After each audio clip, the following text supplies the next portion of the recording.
শ্রেষ্ঠ মাস রমজানুল মুবারক। এই পবিত্র মাসকে সামনে রেখে আমরা এখানে আলোচনায় বসেছি। এই মাসটির আল্লাহ পাক এত বরকত দিয়েছেন।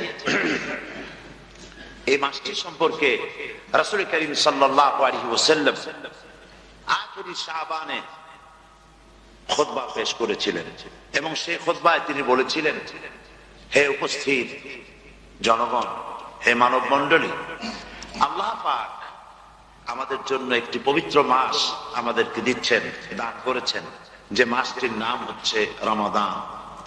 রমাদান হচ্ছে রামদুন, রা মিম দত, ধাতু থেকে উৎপত্তি। এর অর্থ হচ্ছে জ্বালানো, পুড়িয়ে দেওয়া, ভস্ম করে দেওয়া। রমাদান, রমজান মুবারকে যারা নাকি সিয়াম সাধনা করে, আত্মত্যাগ করে, অর্থাৎ তিতিক্ষা, ত্যাগ এবং তিতিক্ষা করে, রমজান মুবারকে আল্লাহ পাক যেভাবে রোজা চান ওইভাবে যারা রোজা রাখে, তাদের সমস্ত গুনাহ সমূহকে আগুন যেমন আবর্জনাকে জ্বালিয়ে দেয়, রোজা যদি সঠিকভাবে কারো হয় তাহলে তার গুনাহগুলিকে এইভাবে জ্বালিয়ে ভস্ম করে দেয়। সুবহানাল্লাহ বিহামদিহি। এই রমজান আমাদের সামনে। আমি আমার আলোচনার শুরুতে আমি আপনাদের খেদমতে আরজ করতে চাই যে মাসটির মধ্যে আমরা প্রবেশ করতে যাচ্ছি, দুটি জিনিস আমাদের সামনে এখন। একটি হচ্ছে আমরা মাহে রমজানকে ইস্তেকবাল করতে যাচ্ছি। মাহে রমজান আমাদের সামনে। দোয়া করে নেই যে আল্লাহ পাক এই পবিত্র রমজানের সম্মান করার মতো তৌফিক আমাদেরকে দান করো, আর যেভাবে রোজা রাখলে পরে তুমি খুশি হও সেইভাবে আমাদেরকে রোজা রাখার তৌফিক দান করো, বলি আমিন। এটি হচ্ছে সর্বশ্রেষ্ঠ মাস আল্লাহ পাক মুসলমানদের জন্য দান করেছেন। আবারও বলি আলহামদুলিল্লাহ। কোরআন শরীফের মধ্যে আল্লাহ সমস্ত ইবাদতের কথা বলেছেন, কিন্তু ডিটেইলস আলোচনা করেননি। হজ করতে হবে, কিন্তু উকুফে আরাফা করতে হবে, রমিয়ে হুজার করতে হবে, রমিয়ে জিবার করতে হবে, তারপরে 7 বার তাওয়াফ করতে হবে, সাফা মারওয়া সাই করতে হবে। এগুলি কিন্তু কোরআন শরীফে আসেনি, ডিটেইলস আসেনি। নামাজ পড়তে হবে, কিন্তু জোহরে কয় রাকাত, আসরে কয় রাকাত, মাগরিবে কয় রাকাত, এই রাকাতগুলি কিভাবে বিন্যস্ত করতে হবে কোরআন শরীফে তা আসে নাই, বর্ণনা করা হয়নি।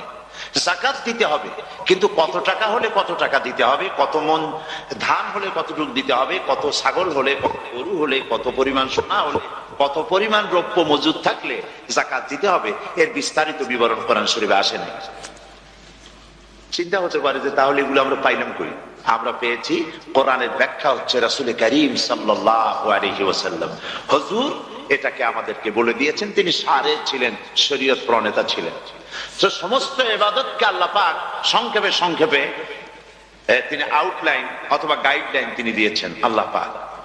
রমজান মুবারক হচ্ছে একমাত্র ইবাদত যে রমজান সম্পর্কে আল্লাহ পাক ডিটেইলস পূর্ণ একটি রুকু আল্লাহ পাক আলোচনা করেছেন। সুবহানাল্লাহ। রোজা শুরু করবেন কোনখান থেকে, শেষ করবেন কোথায় গিয়ে, সফরে প্লেনে যখন চলবেন তখন আপনার রোজার অবস্থা কি হবে, যদি দেশে যান তখন কি হবে, অসুস্থ হলে কি হবে, কিভাবে রোজা রাখবেন, কিভাবে রোজা ভাঙবেন, তারপরে কখন শুরু হবে, কখন কি হবে ইত্যাদি বিস্তারিত বিবরণ। রোজার মতো করে এত অন্য কোন ইবাদতের ব্যাপারে আল্লাহ এতটা বলেন নাই যতটা বলেছেন রোজার ব্যাপারে। তাহলে নিশ্চয়ই বুঝতে পারছেন রোজাটা অত্যন্ত গুরুত্বপূর্ণ ইবাদত। সবটাই গুরুত্বপূর্ণ, কিন্তু রোজাটা আল্লাহর কাছে বেশি গুরুত্বপূর্ণ। সুবহানাল্লাহ। আচ্ছা, বেশি গুরুত্বপূর্ণ কেন সে কথা কি বলবো? অবশ্যই বলবো। বেশি গুরুত্ব এই কারণে, আল্লাহ পাক বলেছেন, এটা হচ্ছে হাদিসে কুদসি। আল্লাহ পাক বলেছেন, আস-সাওমু লি ওয়া আনা আজজি বিহি। অন্য রিওয়ায়াতে এসেছে ওয়া আনা উজজা বিহি। আস-সাওমু লি, রোজা হলো আমার জন্য। কে বলতেছেন বলুন তো? আল্লাহ পাক বলছেন রোজা হচ্ছে আমার জন্য, রোজার পুরস্কার আমি দেব। অন্য বর্ণনায় এসেছে রোজা আমার জন্য আর রোজাদারের পুরস্কার আমি আল্লাহ নিজেই পুরস্কার। সুবহানাল্লাহ, সুবহানাল্লাহ।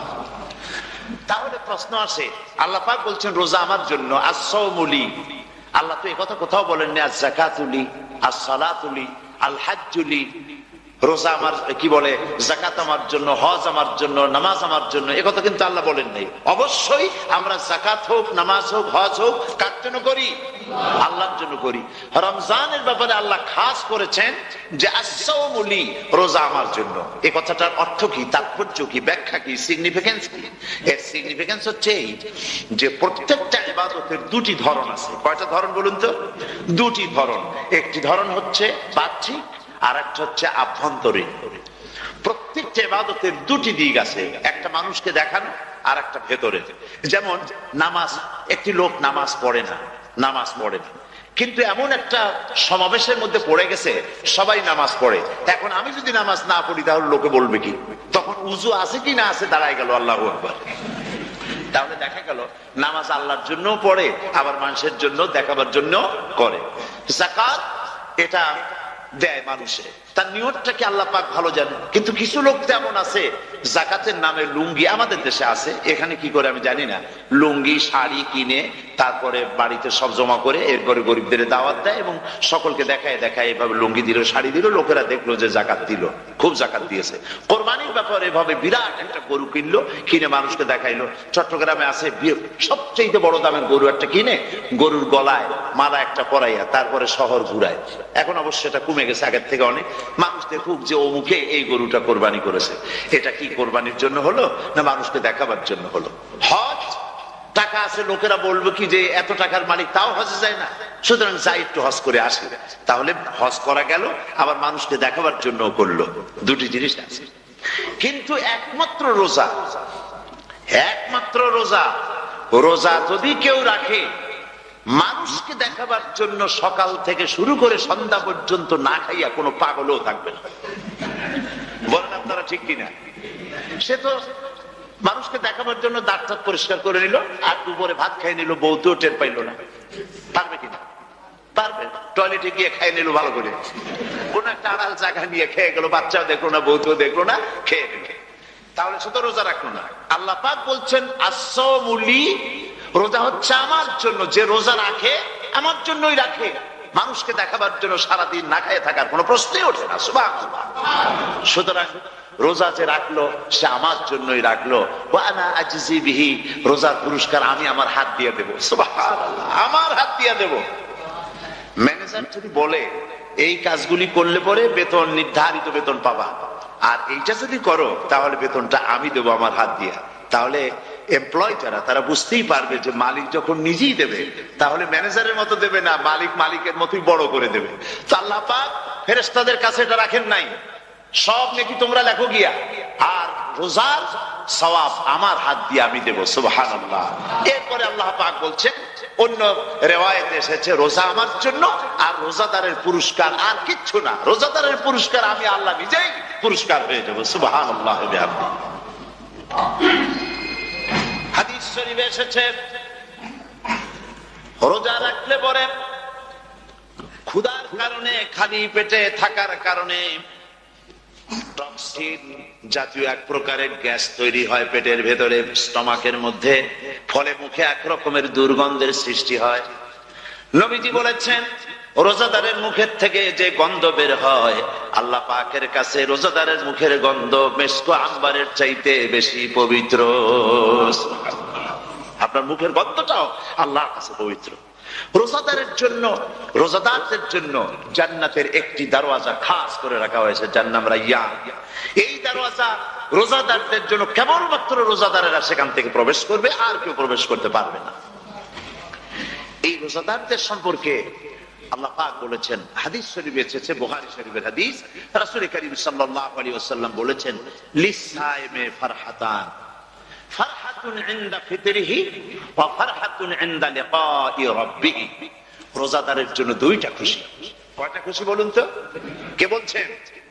আল্লাহ রাসূল বলছেন রোজাদারের জন্য দুইটা খুশি। লিসাইমে ফারহাতান, দুটি খুশি। ফারহাতুন ইনদা ফিতরিহি, একটা খুশি হচ্ছে ইফতারের সময়। এই ফিতরিহিতে, এই ফিতরিহি দুটি কথা, এই একটি কথা দুটি ব্যাখ্যা হয়। একটা হচ্ছে ইফতারের সময়, ইফতারের কথা বলা হয়েছে, আর ঈদের কথাও এর মধ্যে বলা হয়েছে।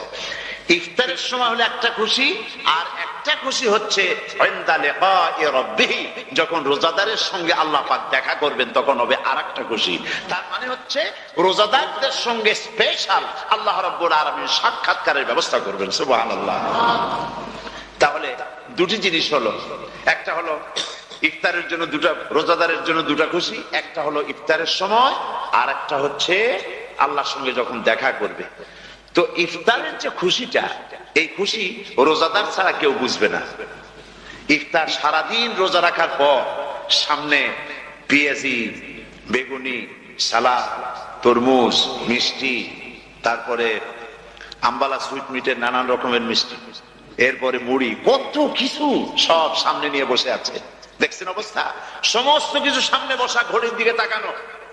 আপনি যদি 5 মিনিট আগে খান, ফেরেশতা এসে মুখের উপর থাপ্পড় মারবে, বেটা খাইবি কেন বলবে? কেউ বলবে না। কোন ফেরেশতা লাঠি নিয়ে দাঁড়ায় আছে? দাঁড়ায় নাই, কিন্তু আপনি খাচ্ছেন না কেন? সুবহানাল্লাহ, সুবহানাল্লাহ বলবেন না? অন্তত 1500 বছর আগে আল্লাহ রাব্বুল আলামিন নির্দেশ করে রেখেছেন, সূর্য সাদা হওয়া থেকে, পূর্ব দিগন্ত সাদা হওয়া থেকে শুরু করে পশ্চিম দিগন্তে যখন কালো হয়ে কালো রেখা দেখা দেবে, যখন মাগরিব হয়ে যাবে, সূর্যাস্ত যাবে, ততক্ষণ পানাহার আর স্ত্রী সম্ভোগ থেকে বিরত থাকো। 1500 বছর আগে আল্লাহ রাব্বুল আলামিনের এই নোটিশ কিভাবে কার্যকরী হচ্ছে উম্মতের মধ্যে, মুসলমানদের ভেতরে। খাবার সামনে আসে, পিপাসা লেগেছে, এখন তো পিপাসা লাগে না, খুব ঠান্ডার সময়, এখন রোজা রাখতে খুব মজা হবে, তাই না?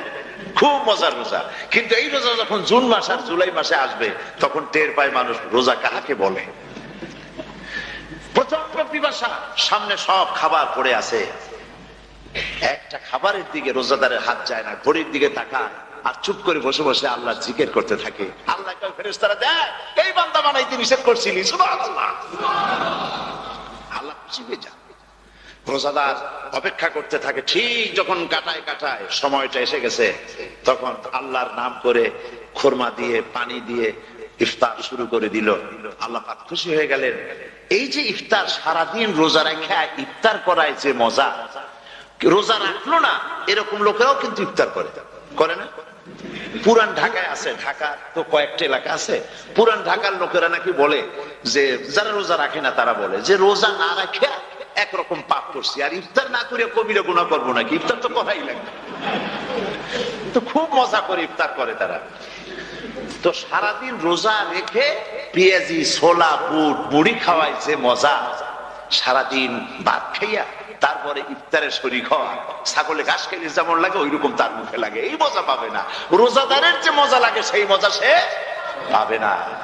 সারা মাস রোজা থাকার পর, আল্লাহর হুকুম মেনে সারা রাত রোজা রাখার পর, তারপরে ঈদের দিনে জামা কাপড় পরিষ্কার করে, শেরওয়ানি গায়ে লাগাইয়া, পাঞ্জাবি পরে, আতর মেখে, এরপরে ঈদের জামাতে যখন দাঁড়ায় যায়, সে যে মজা পায়, সারা মাস রোজা রেখে ঈদের জামাতে গিয়ে সে যে মজা পায়, যে রোজা রাখলো না, ঈদের দিনে খুব জামা, পাজামা, সেন্ট এগুলো মেখে টেকে প্রথম কাতারে গিয়ে দাঁড়ায় গেছে, ও সেই মজা পাবে না। ওর মনের মধ্যে একটা চোর চোর ভাব থেকেই যায়।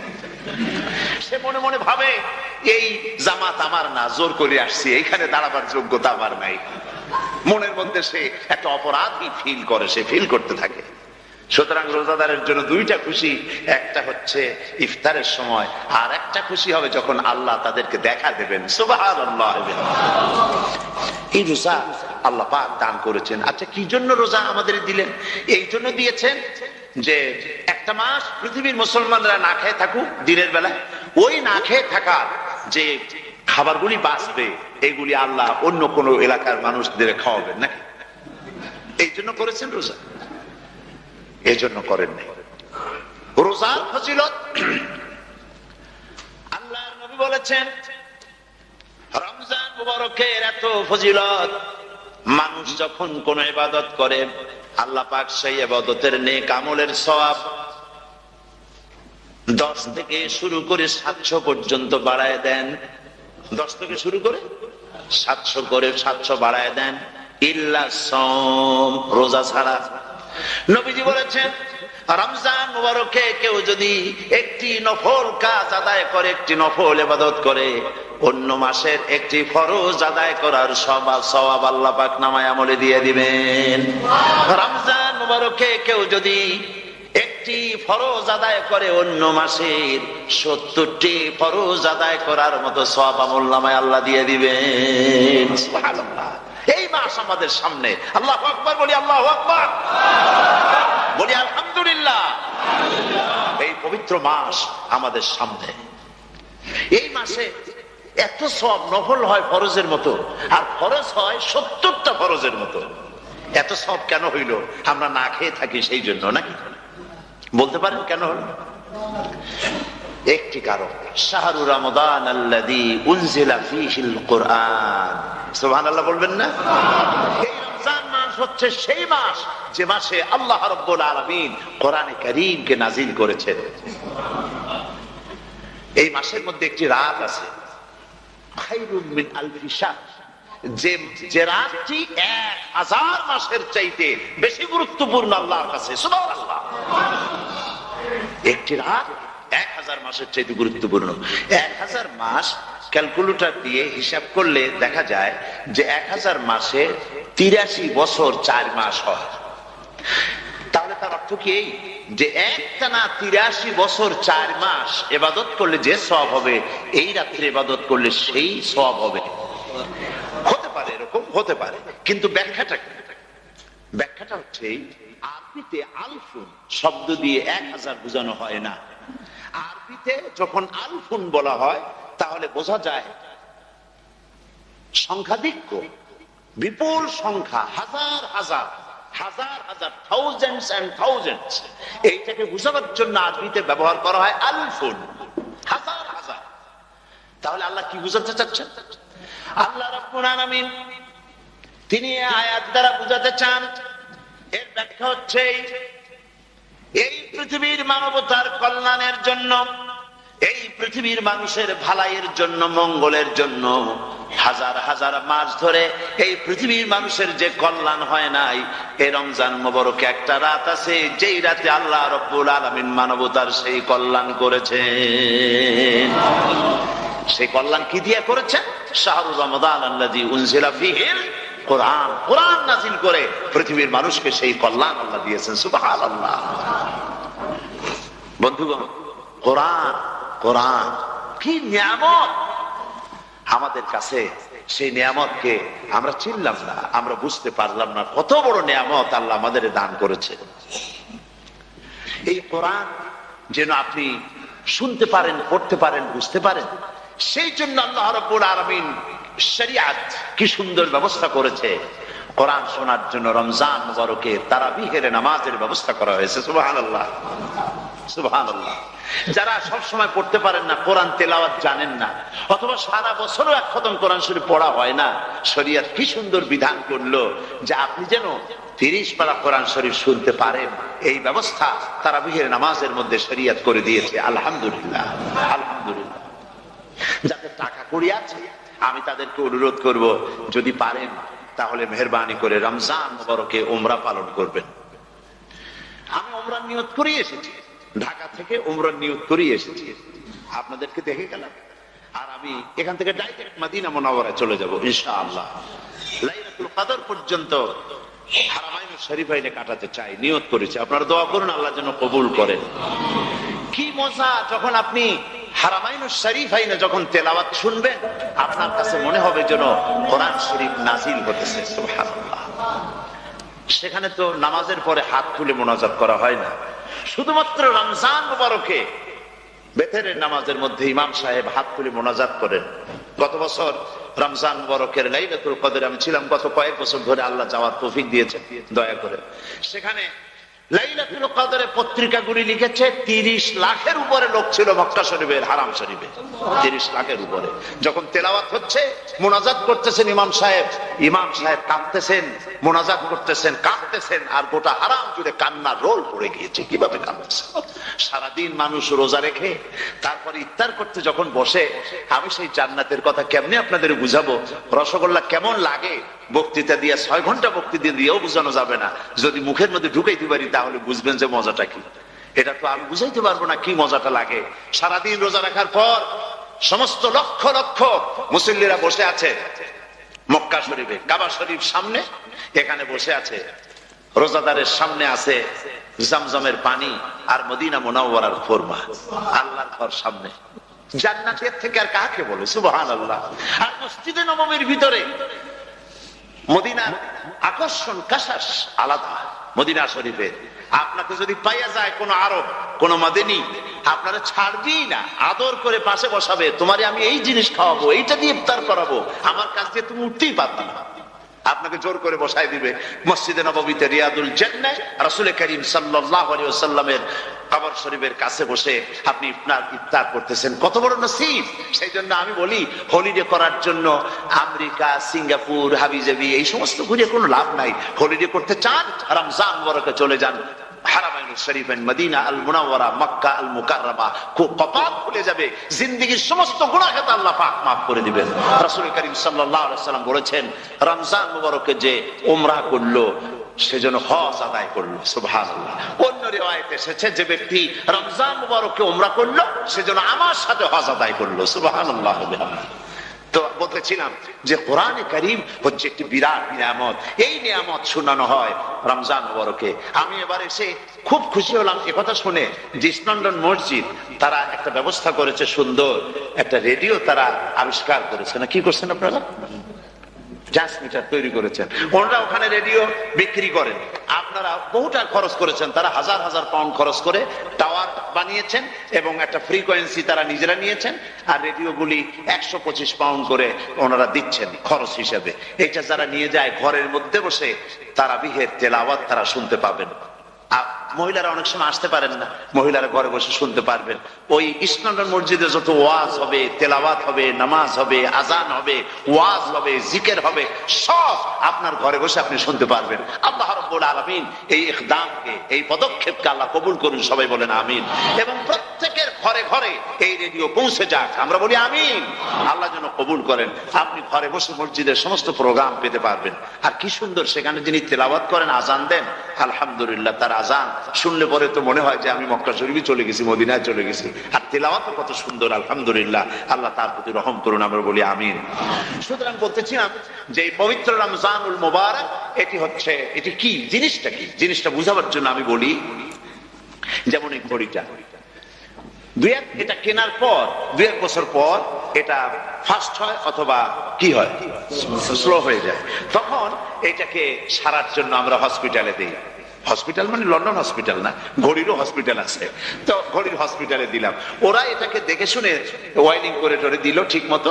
একবার যদি ঠিক করে দিল, আবার আমার 1-2 বছর চললো, আর কোনো ডিস্টার্ব করবে না, ঠিক কিনা? আপনার গাড়ির ইঞ্জিন যদি কোনো রকমের অসুবিধা করে, তাহলে গাড়ির ইঞ্জিনকে ওভারহোলিং করতে হয়, ইঞ্জিন ডাউন দিতে হয়।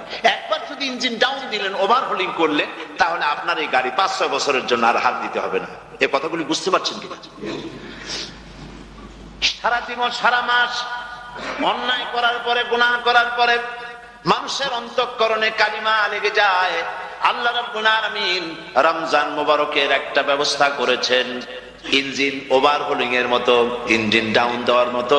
আপনার কালকে, আপনার আত্মাকে, আপনার বিবেককে, আমার বিবেককে পরিষ্কার করার জন্য রমজান মাস করে দিয়েছেন। রমজান মুবারকের একটি মাসের কোর্স যদি কমপ্লিট করা যায়, তাকওয়া দিয়া যদি ভরে দেওয়া যায়, তাহলে বাকি 11 মাস আরামসে চলবে, কোনো অসুবিধা হবে না। নবীজি বলেছেন, রমজান মুবারকে মাস আসার সঙ্গে সঙ্গে আল্লাহ রাব্বুল আলামিন তিনি জান্নাতের সমস্ত দরজাগুলি খুলে দেন, আর জাহান্নামের সব দরজাগুলি আল্লাহ রাব্বুল আলামিন বন্ধ করে দেন। সুবহানাল্লাহ। আর শয়তানকে শৃঙ্খল দিয়ে বেঁধে ফেলা হয়, শিকল দিয়ে শয়তানদের বান্ধা হয়ে যায়। এই হাদিসটা যখনই শোনাই বিভিন্ন জায়গায়, লোকেরা বিভিন্ন জায়গায় প্রশ্ন করে, হুজুর কোন তো যে শয়তানদের বান্ধাতে হয়, কিন্তু রমজান মাস হতো লোকেরা মদ খায়, মিথ্যা কথা কয়, তাহলে শয়তান বান্ধা থাকলো কেমনে? আমি বলি, দেখেন, এর ব্যাখ্যা আছে। এর ব্যাখ্যা হলো এই, কোন কোন ঘড়ি আছে একবার চাবি দিলে 6 মাস চলে, আর একবার চাবি দিলে 2 বছর চলে, আবার চাবি দিলে লাইফ চলে যায়। এরকমের ঘড়িও আছে। কোন কোন মানুষের শয়তানে এমন চাবি দিচ্ছে যে চাবিতে 6 মাস চলে, কোনটায় 10 মাস চলে, কোনটায় বছর চলে। রোজার মাসেও যারা গুনাহ করে শয়তান এমন চাবি দিছে যে রোজার মাসেও বন্ধ হচ্ছে না, শয়তানের খপ্পরে পড়ে গেছে। আল্লাহ এই চাবি থেকে মুসলমানদেরকে হেফাজত করুন, বলি আমিন। জোরে বলেন আমিন। শয়তান থেকে পানাহ কেউ দিতে পারে না, কোন গভর্নমেন্ট পারবে না। ব্রিটিশ গভর্নমেন্ট পারবে নাকি? American government? কেউ পারবে না। শয়তান থেকে পানাহ দিতে পারে কেবলমাত্র কে? ওই আল্লাহ রাব্বুল আলামিন আমাদেরকে শিখায় দিয়েছেন, শয়তানের ওয়াসওয়াসা থেকে আমার কাছে পানাহ চাও। আউযু বিল্লাহি মিনাশ শাইতানির রাজীম। বিতাড়িত মরদুদ শয়তানের ওয়াসওয়াসা থেকে পানাহ চাই, আল্লাহর কাছে পানাহ চাও। আল্লাহ পাক বলেন আমি পানাহ দিতে পারি শয়তানের ওয়াসওয়াসা থেকে। শয়তান থেকে আশ্রয় একমাত্র সিকিউর, নিরাপত্তা পেয়েছেন আল্লাহ পয়গম্বরেরা। সুবহানাল্লাহ। আম্বিয়া আলাইহিমুস সালাম তারা আল্লাহ কর্তৃক নিয়ন্ত্রিত, শয়তানের ক্ষমতা নাই পয়গম্বরদের কাছে যাওয়া। চতুর্সীমানার ভেতরে শয়তান প্রবেশ করে কোন নবীকে ওয়াসওয়াসা দিতে পারবে না, বলি সুবহানাল্লাহ। এই জন্য শয়তান থেকে বেঁচে যাওয়া, শয়তানের ওয়াসওয়াসা থেকে বাঁচা খুবই কঠিন। সেই জন্য আল্লাহ পাক বলছেন শয়তানকে বেঁধে রাখা হয়, জান্নাতের সমস্ত দরজা খোলা, জাহান্নামের সমস্ত দরজা বন্ধ হয়ে যায়। এই নিয়ামতের মাস আমাদের সামনে। প্রত্যেকটি যখন কোন ওয়ার্কশপ হয়, তো ওয়ার্কশপের জন্য এক একটা কি বলে সিলেবাস থাকে।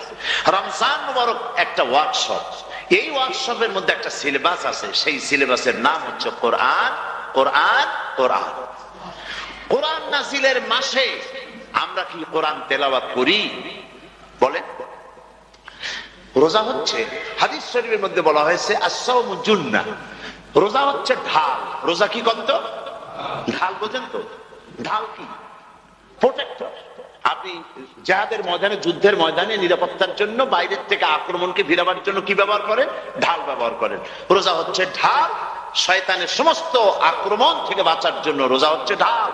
রোজার দিনে কেউ যদি আপনার সাথে ঝগড়া করে, তাহলে রাসূল বলেছেন তুমি বলো, তুমি ঝগড়ায় প্রবৃত্ত হবে না। তোমার সাথে যদি কেউ ঝগড়া করে, তুমি বলবে ইন্নী সাইম, আমি রোজাদার। আমি তোমার মতো ঝগড়া করতে আমিও পারি, আমি তোমার মতো গালাগালি দিতে পারি, কিন্তু আমি দেব না, ঝগড়াও করব না, গালিও দেব না, মারামারিও করব না, কারণ আমি রোজাদার। সুবহানাল্লাহ। রোজা আপনাকে গুনাহ থেকে বাঁচায় দেবে। দেখেন রোজা কিভাবে গুনাহ থেকে বাঁচায়। মিথ্যেবাদী, মিথ্যেবাদী সারাক্ষণ মিথ্যে কথা বলে, কিন্তু রোজার মাস আসছে।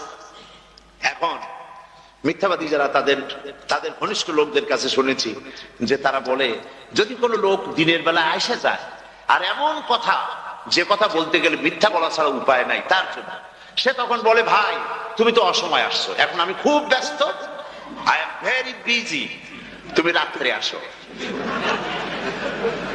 কথা বুঝতে পেরেছেন তো? রোজা হচ্ছে কি? রোজাটা কি বলে? ঢাল। কোন মেয়ে লোকের দিকে চোখ পড়লো, আহা আমি তো রোজাদার, চোখকে সাথে সাথে নিচে নামায় ফেললো। গানের আওয়াজ আসলো, আমি তো রোজাদার, সে গানটা শুনলো না। কাজে সমস্ত গুনাহ থেকে বাঁচার জন্য রোজা একটা বিরাট হাতিয়ার। সুবহানাল্লাহ। এই মাসে আল্লাহ রাব্বুল আলামিন এই মাসটা, এই রোজাটা কেন দিয়েছেন? লাআল্লাকুম তাত্তাকুন, ইয়া আইয়ুহাল্লাযীনা আমানু কুতিবা আলাইকুমুস সিয়াম কামা কুতিবা আলাল্লাযীনা মিন ক্বাবলিকুম লাআল্লাকুম তাত্তাকুন। হে বিশ্বাসীরা, তোমরা যারা ঈমান এনেছো, শোনো, আমি রোজাকে তোমাদের জন্য ফরজ করেছি, যেমন করে ফরজ করেছিলাম তোমাদের পূর্বপুরুষদের উপরে। রোজা শুধু আমাদের উপরে ফরজ হয়েছে তা না, আমাদের আগে যারা যেসব নবীরা আসছিলেন তাদের উপরে রোজা কি ছিল? ফরজ ছিল। সুতরাং এই রোজা তোমাদের উপরে ফরজ, এই জন্য লাআল্লাকুম তাত্তাকুন, যাতে করে তোমরা কি হতে পারো? পরেজগার হতে পারো। কি হতে পারো? পরেজগার, মুত্তাকি হতে পারো, আল্লাহকে ভয় করতে পারো। একমাত্র আল্লাহর ভয় মানুষকে ভালো বানাতে পারে। একটা মানুষ জান্নাতে যাওয়ার জন্য, জাহান্নাম থেকে বাঁচার জন্য একটা জিনিস, কয়টা জিনিস বলে? একটি জিনিস যদি ভেতরে থাকে তাহলে সমস্ত গুনাহ থেকে বাঁচতে পারে। আর একটি জিনিস যদি না থাকে তাহলে এমন কোন কাজ নাই পৃথিবীতে যা সে করতে পারে না। সেই কাজটার নাম কি? তাকওয়া। সবাই বলেন কাজটার নাম কি? তাকওয়া। যদি ভেতরে আল্লাহ পাকের ভয় থাকে, রব্বুল আলামিন আমাকে দেখছেন, তিনি আমাকে শুনতেছেন, এই ভয় যদি অন্তঃকরণের ভিতরে থাকে, তাহলে এই লোকটি কোনো গুনাহের কাজ করতে পারবে না, মিথ্যা বলতে পারবে না, ওজনে কম দিতে পারবে না, খাদ্যে ভেজাল দিতে পারবে না, শয়তানি বদমাশি করতে পারবে না। আর যদি এই জিনিসটির অভাব থাকে, যদি তাকওয়া না থাকে, তাহলে সমস্ত অন্যায় কাজ সে করতে পারবে। এই জন্য আল্লাহ রাব্বুল আলামিন বলেন, রোজা এই জন্য দান করেছে যাতে করে, রোজার মাস এই জন্য দিলাম লাআল্লাকুম তাত্তাকুন, তোমাদের ভিতরে তাকওয়ার সৃষ্টি হয়। এই ওয়াজ আমি আপনাদের সামনে অনেকবার করেছি। হযরত ওমর রাদিয়াল্লাহু তাআলা আনহু রাতের বেলায় ঘুরতে ঘুরতে দেখেন এক বাড়িতে আলো জ্বলছে, শেষ রাত। এই রাত্রে বাড়িতে আলো জ্বলে কেন? ভাবলেন কোন অসুখ বিসুখ হলো নাকি। তো উনি কাছে গেছেন, গিয়ে কান পেতে শুনতেছেন। বাড়ি মালিক বুড়ি তার যুবতী মেয়েকে ডেকে বলছে, মা ওঠো, তাড়াতাড়ি ওঠো। কেন? কয় যে সকাল তো হয়ে গেল, দুধ দই এনেছি, আমি দুধ এনে রাখছি, এখন তুমি পরিমাণ মতো সবটা পাত্রে পানি দিয়ে ভরে দাও, তাহলে ওজন বেশি হবে আর আমরা ভালো লাভ করতে পারবো। মেয়ে বলছে, মা তুমি বলো কি, এটা আমার দ্বারা সম্ভব না। কেন সম্ভব নয়?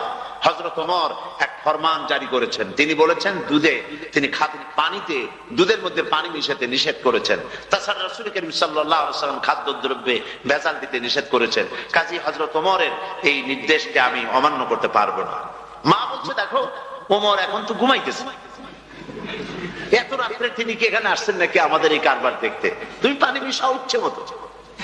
মেয়ে বলছে, মা হযরত ওমর ঘুমাতে পারেন, তার পুলিশেরা, তার গোয়েন্দা বিভাগের লোকেরা ঘুমাতে পারেন, হযরত ওমরের চোখকে ফাঁকি দেওয়া যাবে, হযরত ওমরের পুলিশকে ফাঁকি দেওয়া যেতে পারে, কিন্তু আল্লাহ রাব্বুল আলামিনের চোখকে ফাঁকি দেওয়া যাবে না। আমার পক্ষে সম্ভব নয়, আমি দুধে পানি মিশাতে পারবো না। হযরত ওমর রাদিয়াল্লাহু তাআলা চলে গেলেন, গিয়ে তার ছেলেকে ডেকে বললেন, ছেলে আমি তো এখন বুড়া হয়ে গেছি, আমার বিয়ের বয়স নাই, আমি একটা মেয়ের খোঁজ নিয়ে আসছি, যদি আমার বয়স থাকতো এই মেয়েটার আমি বিয়ে করতাম। সুবহানাল্লাহ, সুবহানাল্লাহ। এই মেয়েটা তুমি খোঁজ নাও, যদি বিয়ে না হয়ে থাকে তুমি প্রস্তাব দাও বিবাহের। কি সৌন্দর্য তিনি দেখলেন মেয়েটার মধ্যে, স্বাস্থ্য, রূপ, যৌবন, কি দেখলেন? তাকওয়া। জোরে বলেন না, কি দেখলেন? তাকওয়া। এই তাকওয়া তিনি দেখলেন। এই তাকওয়ার উপরে ভিত্তি করে আমিরুল মুমিনিন, অর্ধেকটা পৃথিবীর প্রেসিডেন্ট, খলিফাতুল মুসলিমিন, আমিরুল মুমিনিন হযরত ওমর তার ছেলের জন্য পুত্রবধূ করে তাকে ঘরে নিয়ে আসলেন। সুবহানাল্লাহ। ফায়দা কি হলো? ফায়দা এই হলো, এই মেয়ের গর্ভে যে মেয়ে হলো, সেই মেয়ের গর্ভে ফারুকে সানি হযরত ওমর ইবনে আব্দুল আজিজ রাহমাতুল্লাহ আলাইহির মতো ফারুকে সানি আল্লাহ দান করে দিলেন। সুবহানাল্লাহ বিহামদি। এটা নাম হচ্ছে তাকওয়া। এই তাকওয়ার ব্যাপারে হযরত ওমর রাদিয়াল্লাহু তাআলা আনহু তিনি হযরত কাব বিন উবাই রাদিয়াল্লাহু তাআলা আনহুকে জিজ্ঞেস করেছিলেন যে তাকওয়ার একটা ব্যাখ্যা আপনি কি আমাকে বলতে পারেন, তাকওয়ার ব্যাখ্যাটা কি? তিনি বললেন, হ্যাঁ পারি। কি ব্যাখ্যা? তিনি বললেন যে দেখুন, তাকওয়ার ব্যাখ্যা হচ্ছে এই যে সংকীর্ণ একটি রাস্তা, সরু ন্যারো একটা রোড, এই ন্যারো রোডের দুই দিকে আছে কাঁটাযুক্ত লতা পাতা। এই কাঁটাযুক্ত লতা পাতার মধ্য দিয়ে এই সরু রাস্তা দিয়ে আপনি যখন যাবেন তো কিভাবে যাবেন? হযরত ওমর বললেন, আমার জামা কাপড় এইভাবে খুব আটোসাটো করে আমরা যাব, যাতে করে গায়ের চামড়াও না ছেড়ে আমার জামাও যাতে না ছিঁড়ে যায়। হযরত কাব বিন উবাই রাদিয়াল্লাহু তাআলা আনহু বলছেন, এটার নাম হচ্ছে তাকওয়া। এটার নাম কি? তাকওয়া। এটার নাম হচ্ছে তাকওয়া। দুনিয়ার অসংখ্য পাপের ভেতর থেকে আপনি চলে যাবেন, পাপ যেন আপনাকে স্পর্শ করতে না পারে। এটার নাম তাকওয়া। বাইন মাছ নিশ্চয়ই খেয়েছেন আপনারা, না লন্ডনে পাওয়া যায় না? পাওয়া যায়। এই বাইন মাছ যারা খেয়েছেন আপনারা, আমি জানি না আপনারা জানেন কিনা, বাইন মাছ কোথায় থাকে? পানিতে থাকে না কাদায় থাকে? মাশাআল্লাহ, বাইন মাছ থাকে কাদার মধ্যে। কিন্তু এই বাইন মাছ যারা ধরেছে তাদের মুখে শুনেছি আমি যে বাইন মাছ থাকে কাদায়, ওকে যখন ধরে টেনে বের করা কাদার মধ্যে থেকে এক ফোঁটা কাদা ওর গায়ে নাই। এই কলুষিত সমাজ, পাপে ভরপুর, গ্রেট ব্রিটেন, আমেরিকা, পাশ্চাত্য, আমাদের দেশ, সর্বত্র পাপ আর পাপ। এই পাপের মধ্যে বাইন মাছ শুধু খাইয়েন না, ওর কাছ থেকে শিক্ষাও গ্রহণ করেন। ও যেমন কাদার মধ্যে থাকে, কাদা ওর গায়ে লাগে না, আপনিও এই সমাজের মধ্যে আপনি আপনার কাজ চালিয়ে যান, পাপ যেন আপনাকে স্পর্শ না করে। আল্লাহ যেন পাপের থেকে আমাদের বাঁচান। আমরা বলি আমিন, সবাই বলেন আমিন। এটা নাম হচ্ছে তাকওয়া। আর তাকওয়া লম্বা জামায় তাকওয়া হয় না, লম্বা দাড়িতে তাকওয়া হয় না, পাগড়ি একটা বানলেই তাকওয়া হয় না। রাসূলুল্লাহ সাল্লাল্লাহু আলাইহি ওয়াসাল্লাম বলেছেন তাকওয়া হা হুনা, হা হুনা, হা হুনা, তিনবার বলেছেন, বুকের দিকে দেখায় বলেছেন তাকওয়া হা হুনা। তাকওয়া হচ্ছে এখানে। এর অর্থ এই নয় যে আমি দাড়িকে আমি ছোট করে দেখছি, জামাকে ছোট করে দেখছি, তা নয়। কিন্তু বলছি যে তাকওয়াটা হচ্ছে অন্তরের ভেতরে, এই অন্তরের ভেতর থেকেই এটার বহির প্রকাশ হতে হবে আপনার কথায়, আপনার